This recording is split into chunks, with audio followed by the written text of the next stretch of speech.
Cinema की दुनिया में जो कोई डायरेक्टर दो ऐसी फिल्में दे चुका हो जो बॉक्स ऑफिस के सारे रिकॉर्ड तोड़कर हजारों करोड़ का धंधा कर चुकी हो, तो अमूमन वो अपनी उसी हिट मशीन वाली इमेज के सहारे आराम से कुछ साल काट सकता है।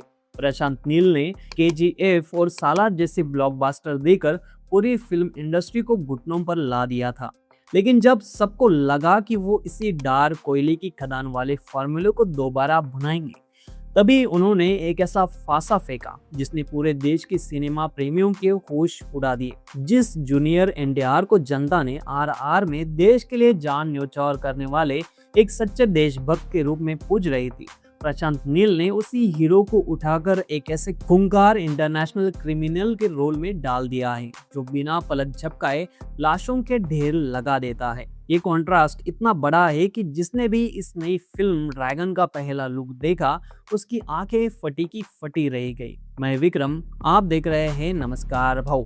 ये कहानी दरअसल उस वक्त से शुरू होती है जब अंग्रेज भारत छोड़कर बोरिया बिस्तर समेट रहे थे, लेकिन जाते जाते वो एक ऐसे जहरीले जाल छोड़ गई जो आज भी दुनिया को बर्बाद कर रहा है, अफीम का काला कारोबार। प्रशांत नील इस बार कर्नाटक या आंध्र प्रदेश के किसी सुदूर इलाके की कहानी नहीं कह रहे, बल्कि वो सीधे ग्लोबल टेररिज्म और ड्रग सिंडिकेट के उस गंदे नाले में उतर गए हैं जहां अफगान ट्रेडिंग कंपनी और गोल्डन ट्रेडिंग कंपनी नाम के दो खूंखार गिरोह पूरी दुनिया की नस नस में अफीम जहर घोलने के लिए आपस में भिड़े हुए हैं।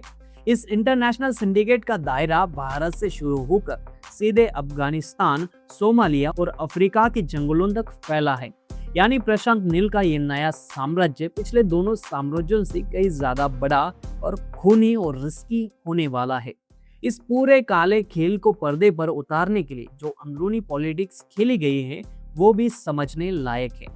अमूमन लोग शिकायत करते थे कि प्रशांत नील का हर विजुअल एक जैसा ही वही काला पीला धुआं और खून खराबा होता है, लेकिन इस बार कास्टिंग के लेवल पर उन्होंने जो सर्जिकल स्ट्राइक की है वो हिंदी बेल्ट के दर्शकों को सीधा थिएटर्स तक खींच लाएगी। कहानी की शुरुआत रुक्मिणी वसंत की आवाज से होती है जो कांतारा चैप्टर 1 से अपनी तगड़ी हाइप बना चुकी है, और विलन्स की टोली में आशुतोष राणा जैसे मंजे हुए एक्टर के साथ साथ सिद्धांत गुप्ता और अंशुमन पुष्कर जैसे नए जमाने के ओटीटी स्टार्स को भी रखकर प्रशांत ने साफ कर दिया है कि इस फिल्म में सिर्फ लात गुस्से नहीं चलेंगे, बल्कि परफॉर्मेंस का लेवल भी एकदम नेक्स्ट लेवल होने वाला है।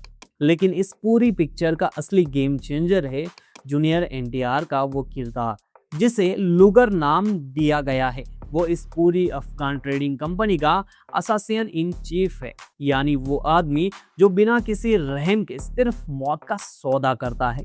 जब स्क्रीन पर जूनियर एनटीआर की एंट्री होती है तो उनके पीछे लाशों का एक ऐसा पहाड़ दिखता है जो किसी भी कमजोर दिल वाले इंसान को डरा दे, और उनका ये मास डायलॉग कि खुदा की एक नेमत है मुझ पर, ट्रिगर दबाने के बाद कभी अफसोस नहीं होता, थिएटर्स में ऐसा बवाल मचाने के लिए काफी है जिसकी गूंज महीनों तक सुनाई देगी।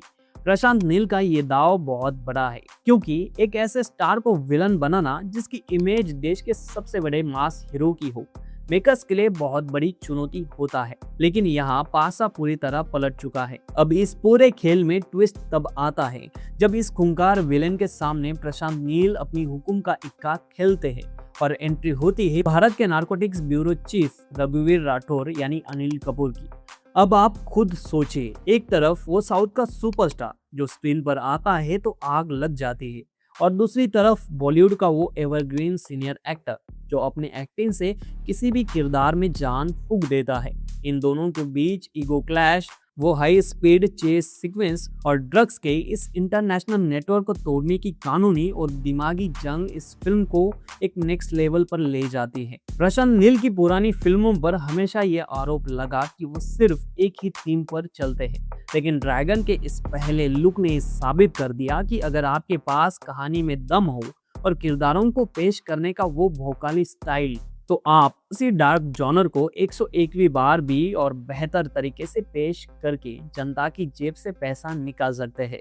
ये फिल्म आने वाले समय में साउथ और नॉर्थ के पूरे फिल्म ट्रेड की डायनामिक्स को बदल कर रख देगी, क्योंकि जिस तरह से इसमें दोनों इंडस्ट्री के दिग्गजों को एक साथ लाया गया है वो साफ दिखाता है कि अब सिनेमा रीजनल नहीं रहा बल्कि पूरी तरह से ग्लोबल हो चुका है। अब यहाँ पर एक बहुत ही बड़ा सवाल है जिसे नजरअंदाज नहीं किया जा सकता। क्या भारतीय दर्शक अपने उस चहेते हीरो को एक खूंखार बेहद ड्रग माफिया और विलन के रूप में स्वीकार कर पाएंगे जो स्क्रीन पर सिर्फ तबाही मचाता है, या फिर देशभक्त नारकोटिक्स ऑफिसर बने अनिल कपूर का किरदार जूनियर एनटीआर के साथ मास अवतार पर भारी पड़ जाएगा? क्या प्रशांत नील वाकई केजीएफ और सोलार जैसी बड़ी सिनेमाई साम्राज्य खड़ा कर पाएंगे, या फिर ये डार्क और वायलेंट स्टाइल अब दर्शकों को थका देगा? आपको क्या लगता है, इस महामुकाबले में बाजी कौन मारेगा? लुगुर का ट्रिगर या कानून का हंटर? अपनी राय नीचे कमेंट बॉक्स में जरूर बताना, और ड्रैगन का टीजर आपको कैसे लगा वो भी जरूर बता के जाना। मिलते हैं अगले वीडियो में। नमस्कार।